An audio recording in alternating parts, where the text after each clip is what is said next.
Gracias. Les invitamos a que si tienen preguntas, por favor, la mesa está abierta a responder.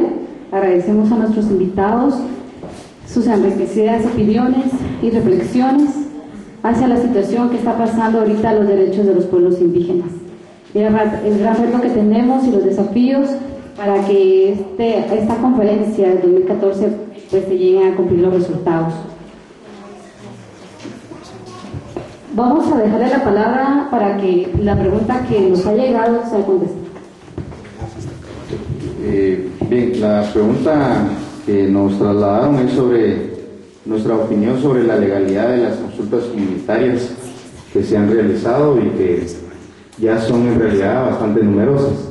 Yo quisiera separar, quizá aquí separar dos términos y dos realidades: la legalidad y la legitimidad, ¿verdad?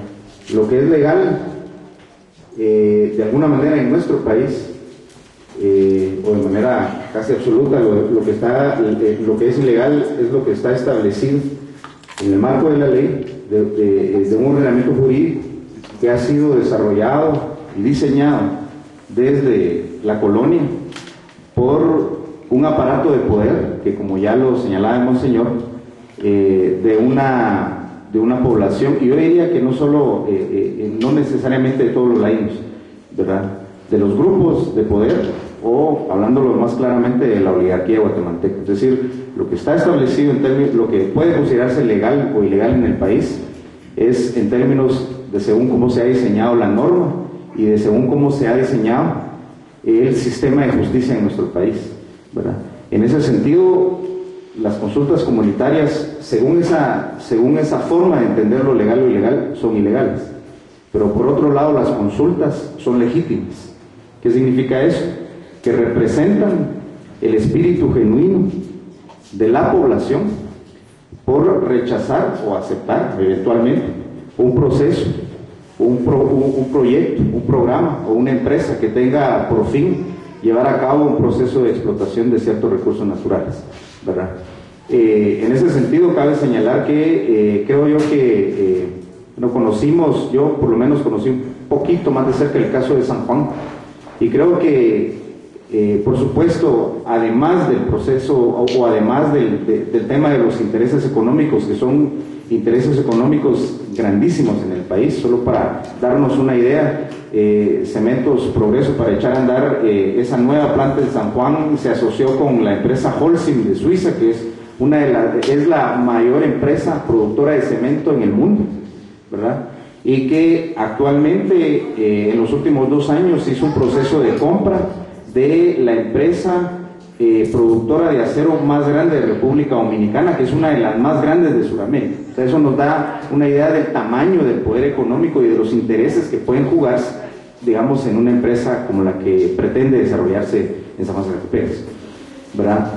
Pero dejando por un lado, que además es un tema de profunda importancia, el tema de los intereses económicos, también está atravesado un tema que ya señalaba Monseñor, la intolerancia que se expresa o que se fundamenta en el racismo y se expresa en la discriminación étnica en nuestro país. Es decir, cualquiera podría llegar a la conclusión de que se decantó, ¿verdad?, se decidió desarrollar este proceso sin tomar en cuenta el punto de vista y el sentir de las comunidades de San Juan, porque históricamente no han sido tomadas. Es decir, creo que aquí el tema del diálogo es un tema que no entra en nuestras raíces culturales como república, que entra en las raíces culturales de pueblos indígenas, pero no como república. Es decir, me refiero a la forma en cómo fue configurado el Estado y cómo ese Estado ha ido funcionando. Es decir, en la lógica de Estado occidental, en el que se mueve la lógica de los pueblos indígenas de manera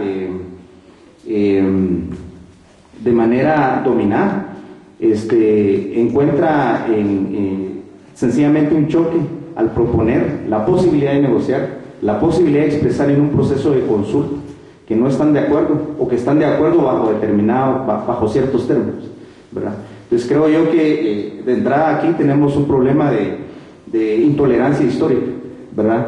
Sin embargo, para volver a la pregunta, creo yo que las consultas son totalmente legítimas en el sentido de que reflejan el espíritu de las comunidades por hacerse escuchar en un sistema que no está diseñado precisamente para desarrollar diálogos. Voy a pedir, si me permiten, responder a las tres, porque me tengo que ausentarme. Bueno, primero, totalmente de acuerdo con él, solo que yo utilizo otra terminología. No hablo de legitimidad, sino hablo de justicia. Es decir, las consultas comunitarias son ilegales, pero no, es decir, son ilegales, dado el sistema legal que tenemos, pero son justas. Lo que él señalaba como legitimidad. Porque es la expresión de una mayoría de población que está expresando sus necesidades y está expresando sus demandas. Entonces eso creo yo que es muy importante tomarlo en cuenta. Que aquí nos lleva entonces al tema de la necesidad que tenemos de cambiar el sistema legal guatemalteco.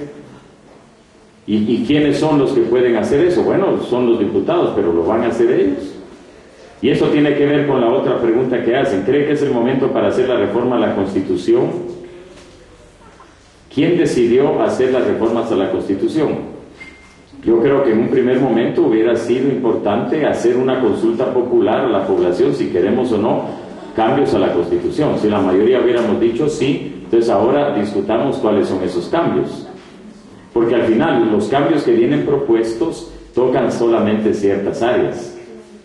Pero que sea el momento, no sea el momento, yo personalmente opino que sí es el momento, pero sí se incluyen otros aspectos que deberían de incluirse. Y ahí está, por ejemplo, el tema de si vale la pena o no, si debe o no, el tema de consultas comunitarias, por ejemplo, el tema si se cambia esa norma por la cual se establece que el Estado de Guatemala es el dueño del subsuelo, si se cambia, eso tiene que ver con las industrias extractivas, si se cambia o no ese principio de la Constitución que señala que hay que explotar racional y técnicamente los bienes naturales como puede ser los minerales, los metales, etc. Bueno, de eso no se habla para nada. De todas maneras, aunque no fuera el momento, muchos pueden decir que no es el momento, otros podemos decir que sí, lo que sí creo que es importante tomar en cuenta es aprovechar el momento. Yo creo que eso sí, en favor de las poblaciones que han sido siempre marginadas. Que estas modificaciones reflejen lo que quiere y necesita el país multiculturalmente. Bueno, yo no me animo a dar una respuesta a esto porque no he podido leer las 35 propuestas que el Ejecutivo presentó delante del Congreso.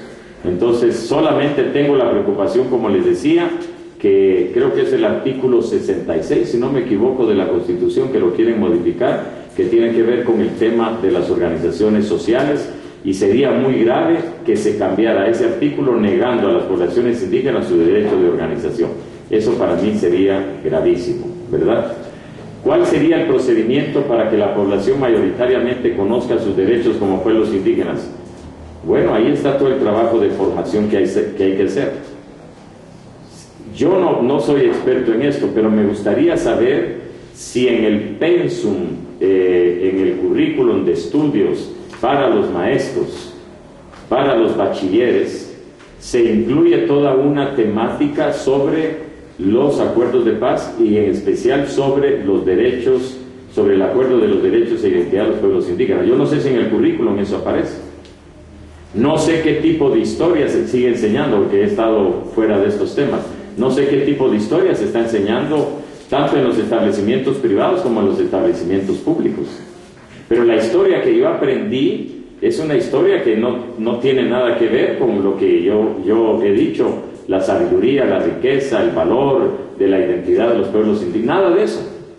Era el tiempo en que a nosotros nos enseñaban que Tonatiuh, el hijo del sol, había venido a hacer maravillas aquí, ¿verdad? Ese tipo de historia, no sé si eso ha cambiado. Ni siquiera sé si el REMI ha entrado en el currículum o si quieren el documento de la memoria del silencio de la Comisión de Esclarecimiento Histórico, no sé si eso entra dentro del currículum en los estudios de los bachilleres y de los maestros. Muy poco, es decir, ahí es donde tenemos que trabajar para que se logre esa divulgación de la riqueza de los pueblos indígenas en Guatemala. Y tenemos que hacerlo de todos los medios posibles. De todos los medios posibles. Estoy pensando a nivel institucional, pero en los medios de comunicación se habla muy poco de la riqueza de los pueblos indígenas. Por eso yo les hablaba de la preocupación que yo tengo que esta celebración del Pactum sea considerado como algo estrictamente turístico, que también es válido en cuanto que necesitamos que los turistas vengan, pero no es lo más importante, o que sea entendido como algo folclórico, que eso sería para mí catastrófico. Y yo esperaría que las poblaciones indígenas reaccionen si ven intentos de manipulación folclorística o turística de lo que significa el inicio de esta nueva era. Porque si no reaccionan, es señal de que ni siquiera las poblaciones indígenas están convencidas de que hay una nueva era que va a comenzar. Y eso sí sería para mí gravísimo, ¿verdad? Bueno, yo termino aquí, perdonen que me tenga que ausentar Álvaro, ¿verdad? Pero tengo que salir y les agradezco mucho de nuevo su atención, la invitación que me hicieron y muchas gracias también por su exposición, ¿verdad? Y éxitos en su trabajo. Sí.